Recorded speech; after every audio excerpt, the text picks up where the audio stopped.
तो फाइनली दोस्तों समायोजन 2.0 में शिक्षकों की सूची को जारी कर दिया गया और जैसे ही शिक्षकों की सूची देखी गई भाई साहब कहीं खुशी कहीं गम हो गया। जी हाँ साथियों, नियमों की तो ऐसी धज्जियां उड़ाई जा रही हैं इन समायोजन में दोस्तों कि कुछ पूछो ही मत। कुछ भी नियम से नहीं हो रहा है, कुछ भी। दोस्तों समायोजन 2.0 में किस तरीके से नियमों की धज्जियां उड़ाई गई हैं मैं आपको इस वीडियो में बताने जा रहा हूँ। इसके साथ ही दोस्तों मैंने आपसे बोला था कि करीब 5 से 6 हजार के बीच समायोजन 2.0 होंगे, तो यहाँ पर जो संख्या निकल के आई है वो 5378 आई है। इसके साथ ही दोस्तों मैंने ये बात भी कही थी कि चुनाव का भी समय आ गया है, तो यहाँ पर सरकार की तरफ से आदेश दे दिया गया कि 16 अगस्त तक हर हाल में रिलीव हो जाएं। तो अगर आपका समायोजन में ट्रांसफर हो गया है तो आप देखिएगा कि 15 अगस्त से पुनरीक्षण प्रोग्राम शुरू है। अगर आप बीएलओ हैं तो फौरन आप रिलीव ले लीजिए और फौरन स्कूल ज्वाइन कर लीजिए। बिल्कुल भी इंतजार मत कीजिएगा 16 तारीख का, क्योंकि 15 अगस्त अगर बीएलओ अगर आप हैं और ऐसे में प्रोग्राम शुरू हो गया तो आप रिलीव नहीं किए जाएंगे। इसके साथ ही दोस्तों मैंने आपसे बोला था कि मर्जर शिक्षकों को भी इसमें ले लिया जाएगा और देखिएगा इनको ले लिया गया है।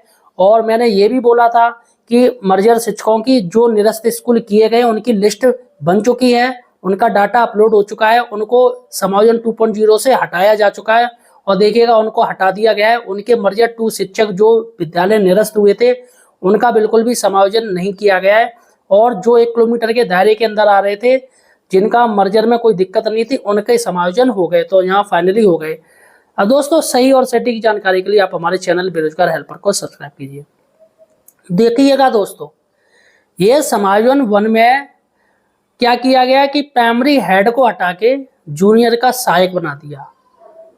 जी हाँ, सरकार का कहना है ना तो हमने प्रमोशन किया ना ही कोई भर्ती की बल्कि समायोजन किया, चलेगा। और यहाँ पर समायोजन भी किया है वो एनसीटीई की गाइडलाइन के अनुसार। और एनसीटीई गाइडलाइंस कहती है कि किसी भी तरीके की अगर जूनियर में आप जाओगे चाहे किसी भी तरीके से तो वहाँ पर जूनियर टेट होना चाहिए। यहाँ पर धज्जियां उड़ा दी एनसीटी गाइडलाइंस की और उसी के अनुसार हो रहा है काम इनका, ये देखिएगा। अब चलिएगा दोस्तों बात करते हैं समायोजन 2.0 को। भाई समायोजन 2.0 में तो मजा आ गया। यहाँ पर क्या किया है कि जूनियर टीचर को जो 29 हजार का मैथ साइंस का टीचर है जूनियर टीचर को प्राइमरी में भेज दिया। जी हाँ, सभी ग्रुपों में यही चल रहा कि ये आके टीचर प्राइमरी में कैसे भेज रही है, वो कैसे प्राइमरी में पढ़ा पाएगा जूनियर का टीचर। लेकिन बाद में ये पता चला कि प्राइमरी के हेड पर भेजा गया है। वाह भाई वाह, मजा आ गया। जूनियर टीचर 29 हजार जो शिक्षक भर्ती हुई है उसमें यह साफ साफ दिया गया था कि ये विषय के अनुसार इनकी भर्ती हो रही है, मैथ और साइंस के अनुसार। अतः इनको प्राइमरी के हेड पद पर नहीं भेजा जा सकता है, साफ साफ दिया है। अगर आपके पास 29 हजार का जियो तो आप देख लीजिए, और अगर आपके पास जियो नहीं तो आप अपने बीएसए ऑफिस जाते पहले आप जाइएगा। बहुत से टीचर पहले गए, उन्होंने कहा है कि सर हम जूनियर से प्राइमरी हेड में जा सकते हैं, तो उन्होंने साफ मना कर दिया, नहीं आप 29 हजार के शिक्षक भर्ती के हो, नहीं जा सकते हो।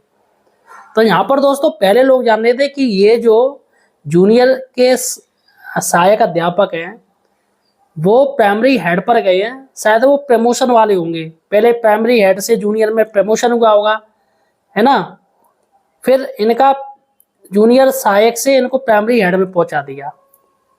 क्योंकि समायोजन तो ऐसा हुआ नहीं आज तक कि प्राइमरी हेड को जूनियर हेड को प्राइमरी में सहायक बनाया जाए, ऐसा समायोजन आज तक नहीं हुआ है। अभी ये हुआ है 2.0 में। तो यहाँ पर लोग यही जान रहे थे कि ये प्रमोशन वाले होंगे प्राइमरी हेड के जो जूनियर में आए हैं, और फिर से इनको जूनियर से हटा के प्राइमरी हेड बना दिया। लेकिन दोस्तों जब सच्चाई निकल के आई तो क्या निकल के आई कि ये जो टीचर हैं ये जूनियर की 29 हजार भर्ती हुई है उसके टीचर हैं, और उसमें दोस्तों जियो में साफ साफ दिया है कि ये प्राइमरी के हेड नहीं बन सकते, क्योंकि भर्ती डायरेक्ट उसके लिए हुई है, जूनियर के लिए। अब ऐसे में उनका कैडर सेम कैसे हो जाएगा? कैडर सेम ही नहीं है भाई, जियो के अनुसार अगर बात की जाए तो कैडर सेम ही नहीं है। अब दोस्तों इसमें काफी टीचर नाराज हो गए हैं और यहाँ हाईकोर्ट की बात हो रही है कि हाईकोर्ट जाएंगे।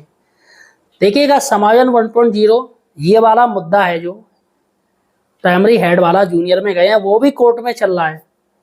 अब साथियों मुझे समझ में नहीं आ रहा है, फिर से ये समायोजन 2.0 कोर्ट में जाएगा। अब यार बताइए, जो लोग कोर्ट जा रहे हैं उनको क्या लगता है, क्या उनके पक्ष में निर्णय आएगा? मर्जर प्रक्रिया के खिलाफ जो टीचर्स गए, बच्चे गए, उनका हर्ष देख लिया आपने क्या हुआ। हाई कोर्ट ने उनकी रिट खारिज कर दी। नहीं, सरकार जो कर रही सही कर रही है।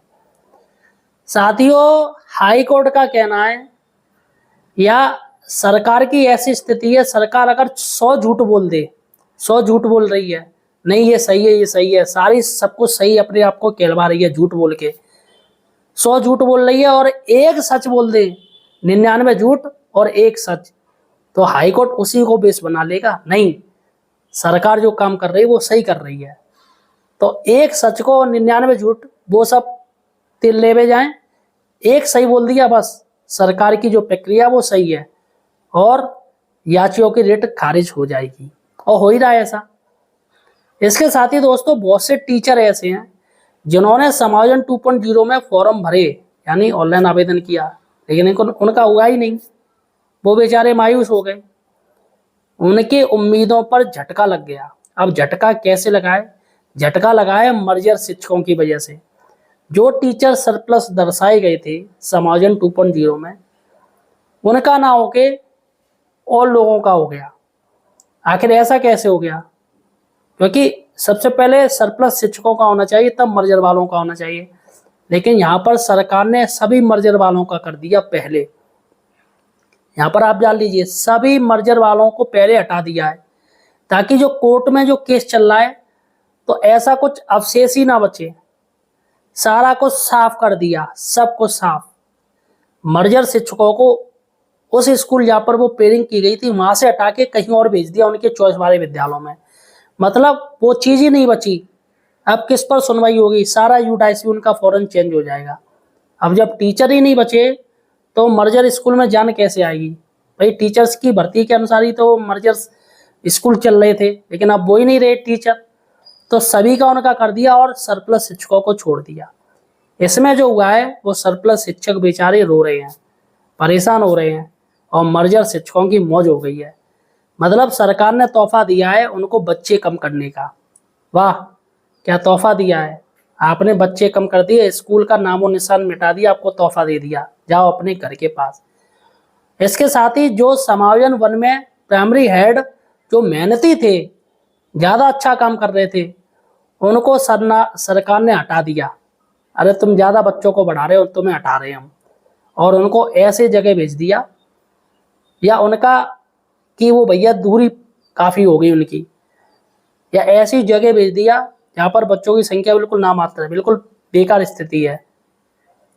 और जो बहुत से टीचर थे प्राइमरी हेड के, वो प्राइमरी हेडशिप पे जाना चाहते तो उनका होने नहीं दिया। अब साथियों मैं ये पूछना चाहता हूँ कि सरकार ने प्राइमरी हेड से हटा के जूनियर में किया, और जूनियर से हटा के प्राइमरी का हेड बना दिया, तो इसकी टोपी उसके सर वाली स्थिति क्यों लाई? भाई सीधी सी बात है, अगर आपके पास पद खाली थे प्राइमरी हेड के, तो प्राइमरी हेड को प्राइमरी हेड में भेज देना चाहिए था, लेकिन नहीं। क्यों नहीं भेजा? क्योंकि भैया वो एक्सपीरियंस है, वो शिक्षक बच्चों को बढ़ा देंगे वहाँ पे, फिर वहाँ पर और स्टाफ चाहिए, अब कहाँ से सरकार देगी? इसलिए उनको जूनियर का सहायक बना दिया, ये बच्चे नहीं बढ़ा पाए ज़्यादा। और जो जूनियर का सहायक है उसको प्राइमरी का हेड बना दिया, और ऐसे ऐसे स्कूलों के सहायक बनाए गए जहाँ बच्चा नगण्य है, बच्चे ही नहीं है। अब क्या लग रहा है वो प्राइमरी के हेड जाएगा? अगर 150 स्कूल पे 151 स्कूल में प्राइमरी का हेड बनाया है, क्या लगता है आपको वो बच्चे बढ़ाएगा या उनकी संख्या बिल्कुल 30 के नीचे ले आएगा? मतलब हेड का पद खा जाएगा और प्लस अन्य शिक्षकों की भी नौकरी खा जाएगा, अन्य भर्तियां नहीं होने देगा। नहीं, फिलहाल साथियों ये है सरकार की करनी और कथनी। आपका क्या कहना है? आपको कोई प्रॉब्लम है तो मुझे कमेंट सेक्शन में बताइए।